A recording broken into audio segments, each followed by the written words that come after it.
What are the steering and suspension differences on the 1994 to 1997 Ram versus the 1998 to 2002 Ram? Well, let's talk about it. This is the axle out of a 1995 Ram 1500. And this is the axle out of a 1996 3500. This is the axle out of a 1999 Ram 1500.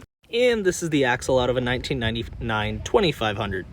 From 1997 to 1998, there were two key differences. The sway bar mounts on the 94 to 97 trucks were parallel with the ground.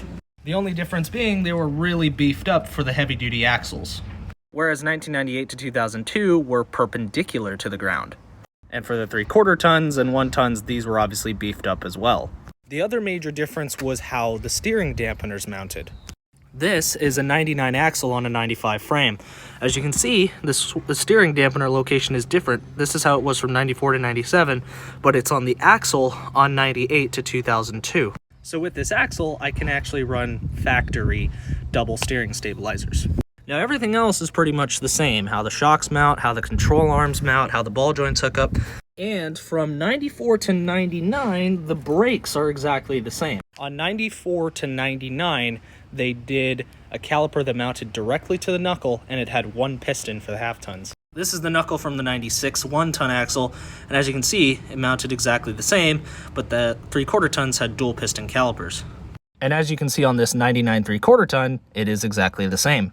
Now, what made this really cool was that you could fit 15-inch wheels on any factory 1994 to 1999 1500. Because the calipers mounted directly to the knuckle, you can clear 15-inch wheels with no rubbing issues.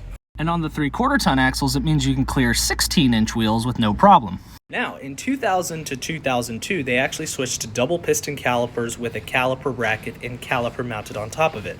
On the 2000 to 2001 Ram 1500s, you can still fit some 15-inch wheels, but the rim thickness has to be very thin.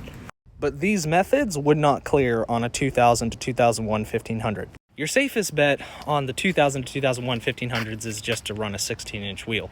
Now, I believe they also did change this for the heavy-duty trucks as well. I don't have an axle to show you that as an example, but now we'll move on to what's different about the rear axles. On the rear axles, the largest axle you could get on a half ton was a Chrysler 9 1/4, whereas on these trucks you could get a Dana 80 such as this one. The 3/4 ton spring perch width was 3 inches, where on the half ton it was 2.5. I believe only the 3/4 tons got this rear sway bar, and of course they have bigger drums. Gearing on the 3/4 tons range from 355 to 410s on the dualies, and on the half tons I believe it was 355s to 373s. That's all you need to know about the standard trucks. Comment down below if you want to know about the off-road edition. That truck was special.